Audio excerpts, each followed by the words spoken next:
Hello and welcome to Wisdom Bites. Hope you're well. Thank you once again for joining us. Very much appreciated. And in today's packed program, I'm going to be looking at just a few things and focusing on exactly what's happening with the 60-day cycle as we get deeper towards the 60 days. I'm also going to have a look at the two targets that we've had for the last year or so and see exactly where we are and where the price for Bitcoin may be heading, and why our second target is more and more likely to be hit. And as per the title of this video, we have an indicator which has now gone above a certain level for only the fifth time in the last 13 years, and why that is absolutely significant and the message that that signal is giving to the bears. And I'll also share with you my strategy of what I'm doing and trying to make sense of exactly what's going on with the current Bitcoin price movement. So if that sounds interesting, then without further ado, you know what to do. Get yourself a cup of tea, sit yourself down, eyes on the screen, and let's get cracking.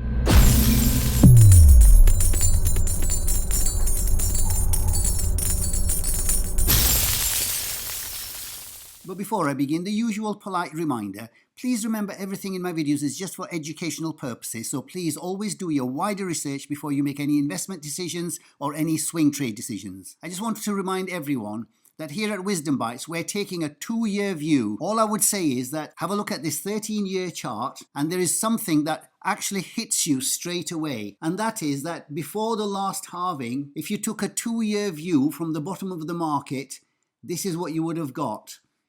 In the second halving, at the bottom of the chart, this is what you would have got. And in the third halving here, at the bottom of the chart, this is what you would have got for the last bull market run that we had. And now the same pattern is repeating from the bottom of the market.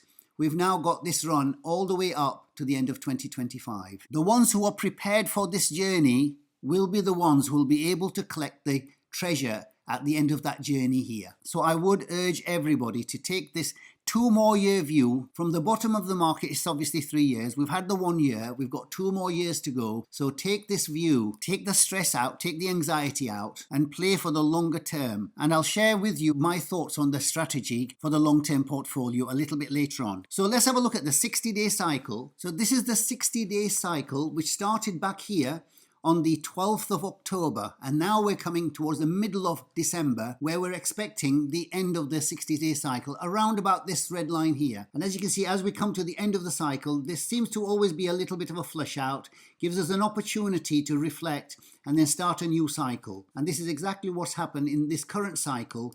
We bottomed out here in the middle of October, and we've been on this massive run ever since then. We've gone past the midpoint, having made higher highs here, so we now have a right translated cycle. But when you zoom out and look at this bigger picture, you can see that we are currently having a little bit of a flush out. Maybe this is the thing that we've been waiting for to come into the 60-day low. Maybe we get to a bottom here. Just like over here, we were expecting a lot more of a flush out. So once again, it didn't really materialize, the big flush out before the start of the new cycle. But once we got above the previous high here, this really confirmed that we were now in a new cycle and we were able to put this bottom in. And a result of this, I was able to get into swing trades on the Bitcoin Miners private member section. So what we have now is we're about to start a new cycle in the next week or 2 weeks or 3 weeks, wherever this actually bottoms out. But there are now tentative signs, as you can see, just like over here and just like over here, we should see some sort of a bottoming out for the end of this current cycle and the start of a new one over here. Yes, there is still a likelihood that we could get a really big flush out all the way down to 32, but it's looking less and less likely now. But this is Bitcoin, and Bitcoin does what Bitcoin wants to do. We just need to be aware of what's happening around these cycles. But from a strategy point of view, this move is like the Japanese bullet train. You really don't want to be standing in front of it because you're going to actually get mauled over. Okay, so what is this indicator that's now hitting for the 5th time in the last 13 years? I'm talking about the Stochastic RSI. If we go back to the first cycle here, back in 2012, once we'd got above this critical line of 80, if you look at the entry of the green line, that was this candle. And from there on, what we've got is a big move all the way up to the top of that market at the end of 2013. So this was a signal. So this to me was a signal that this market wants to go next to the top of the market over the next 2 years. And if we go to the next time the stochastic RSI went above the 80, that was back in November 2015. And as we moved above the 80, it was this candle here. And look what happened afterwards. We ended up at the top of the bull market at the end of 2017. So that once again was a signal that if you got in here and all you had to do was just stay the course, don't stand in front of the Japanese bullet train, and just collect your treasure over here. And the third time this happened was back in 2019, and that was really at the top of that rally that we had at 14,000. And despite the fall over here, even if you'd have got in at this point, you would have been able to ride it all the way up to the $69,000 here. So that would have been still a very good point to have made a lot of profits and collect the treasure at this point. And along the way, you got confirmation one more time that that was the right move, because at this candle, it went up above the 80 one more time. So this was your second bite of the cherry to collect this move here. And the current cycle, we are now moving back up above there one more time. So you had one move here, 2, 3, and this fourth move. And currently now we've just gone above that back in June this year. And the point of this candle was basically here. It was this candle which closed at 29,000. So just based on the historical record and evidence of this chart, it's telling us that this at 29,000 should prove to be an amazing buying opportunity to wherever this is going to go at the end of 2025. We should get a higher high from the all-time high of 69,000. So it could be 75, it could be 100, it could be 150. There's lots of figures being bandied about. But we will have a very good idea when that happens, when the green line over here crosses above the red line over here. So we're well apart. We've got a long way to go. Like I said, it's a 2-year journey. So fasten your seatbelts and keep going. As we've seen in the past, these two critical lines are going to determine the top of the market, as it did over here, as it did over here back in 2017. Same over here in 2013, not just once, but twice. And this was the first time. So altogether 5 times, the pi cycle cross has predicted the top of the market. And since that's all we've got to keep an eye on that one. We have to bow down to the power of the pi cycle. Okay, so what's happened to our targets? Let's have a look. The 2 targets we've had since the beginning of the year, the RSI MTF line, we're still hovering around there. So it's not in the realms of impossibility that we don't come down. We can still come back down from here, and this will have done its job. But the next target is this one here, the red pi cycle line, and that's at 55,300 currently. So this is our next target. And all I would say is that with the ETF approvals coming around about the middle of January, this target at 55,000, which nobody seems to be talking about, is well within our reach by the middle of January here. While everybody's talking about 46 and 48, and of course that makes sense when you go back to the charts here. This is a very strong critical line here at 46 to 48. But with the power of the ETF approvals on the horizon, and with so much demand out there, at the same time as the supply going down, the 55,000 target is very much on. And that's obviously based on what I've been showing you over the last year, that in the last 3 halvings, before the halving, the Bitcoin price has always hit the red line. And we're only about 5 months away now from that halving. So within the next 5 months, wherever this red line is, we're going to come and hit it, if the charts are to be believed. Okay, so what about the strategy here? How do we play this? All I can do is share my thoughts with you and take from it whatever you can. So I have a long-term portfolio which I'm going to run through the duration of this 4-year cycle, and we now have 2 more years to go. And if this is a normal 4-year cycle, the same as we've had in the last 12 years, then this is where we should be topping, wherever this price is going to be. And we'll have a look with the pi cycle cross. So how am I playing this all the way to this journey here? So my strategy has actually changed a little bit. I've had to tweak it. And that's why it's always very important for me anyway, to always remain neutral, flexible, and to respond to the price movements accordingly. So the journey so far, from when I was accumulating over here, this is the toughest part, the last 2 years. And my idea was to actually take some profits at this point and at this point here. So these were the 2 points I designated down here for taking profits. And I've been sharing that with you ever since for the last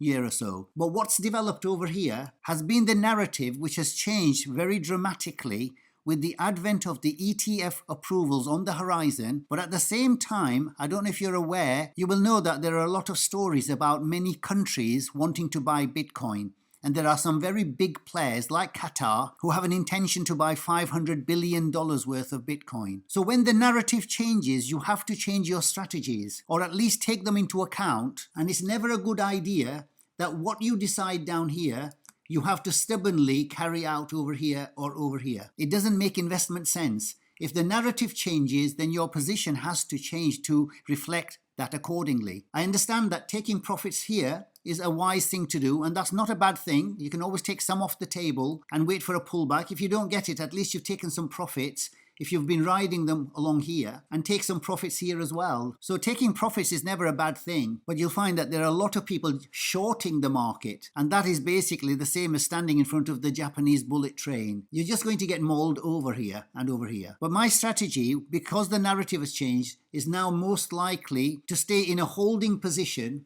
all the way up to the end of the bull market that I'm expecting in 2025. But if we have a left translated cycle, and as I've been mentioning many times now over the last few months, if we get an all-time high around the 69,000 at the time of the halving, then that is our signal that we're going to have a left translated cycle. And that means we will have, instead of the top in 2025, we'll have it in 2024 over here. So that's the thing to really look out for. The lesson to learn, for me anyway, is that at these very obvious levels to take profits, example the RSI MTF line, this is exactly where we are. It can easily get rejected at this point, but the problem is that you have a fear of a big drop on one side, coupled with the feeling that you can't afford to lose your position here either. So you have to marry the two together. And so far, the expected drop at the RSI MTF line, which has happened in the previous 3 cycles, so far hasn't materialized. So far, the strategy to hold continuously has been the right decision so far. And all I would say is that the ETF narrative in the background is really messing with the charts. And the problem with taking profits or shorting the market is that the market can easily leave you behind with very little chance to recover your positions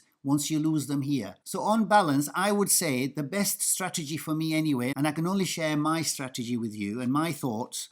And remember, there are millions of strategies. There's many ways to get to the same destination. And if your strategy is different, well, good luck to you. And I hope you do well with that one. And all strategies have their merits. The truth of the matter is that no one really knows with certainty where the problem will be. All I can say is that I'm just very grateful that I got in at very low levels at the bottom of the Bitcoin market with the Bitcoin miners. And my thoughts and my feelings are that I just want to remain calm and hold for the duration of this market. Because if you're not in the market, you have zero chance of riding the big moves. And having said that, I am still expecting some sort of a nasty shakeout along this journey. There will be some nasty shakeouts, but that's the price you pay to hold on to get to the treasure over here. The journey is arduous. It's not easy. There are challenges, there are issues, there's going to be problems along the way. So those who want to collect the treasure over here will have to endure some difficult times, and holding on to your positions will have the cost of having to ride out some of those nasty shocks along the way. So there you have it. Those are my thoughts currently. And as I've said many times, I have to remain neutral and flexible. And if another narrative develops along this way, I'll share that with you as well. And if you've been following our trades that we've been having on the Bitcoin miners section, this is the current state of play, because with this long-term portfolio, I'm still wanting to grow this. And in the Bitcoin miners section, because I hold Bitcoin miners, I don't hold the Bitcoin, we use 2 methods of actually still growing this portfolio. So it doesn't really mean that you just have to hold those positions. You can still add to them by using other techniques. And in the private Bitcoin miners section, we use 2 techniques called the ratios method by moving funds from one miner to another miner without taking any risk of holding the cash positions. And the second method is the swing trades that I've been sharing with you regularly over the last few months. And this is the current state of play at the close of business yesterday. So since 18th of October, when we started these trades, and these are based on the 60-day cycle, so they worked out really well so far for us. We're on round 4. We had huge profits in round 1, huge profits in round 2. We got stopped out in round 3 because of the 2 failed cycles that we had. And then these are the round 4 swing trades. And we're about to start the 5th round as soon as the new 60-day cycle will start. And that's what I mentioned at the beginning of the video. So round 5 will start when the new 60-day cycle starts. That could be next week. It could be in the week after. But the two live trades that we've got, I nearly got stopped out with this one yesterday. It had run up to about 14% profit, and then it's now gone down to 0%. So we're back at break even around there now. But so far, since the 18th of October, we've had 7.5%, 33%, minus 5%, and currently we're up 75%, having taken 50% profits along the way. So once again, these swing trades have proved profitable. And what I do with the swing trades is that every profit goes back into my long-term portfolio in order to protect them for the next 2 years. I mean, the Bitcoin miners, if we have a look at Marathon as one of the examples, presents an amazing opportunity for the next 2 years. And if you just measure the growth in some of these Bitcoin miners from the halving, which was around about here, then this is what happened in the last cycle. To the top of the bull market, there was about 125x there. So while Bitcoin went up by 6 or 7 times, the Bitcoin miners went up by a multiple of that because of the multiplier effect. It doesn't mean it's going to repeat that, but we've only got the charts to go by to give us some indication of what may happen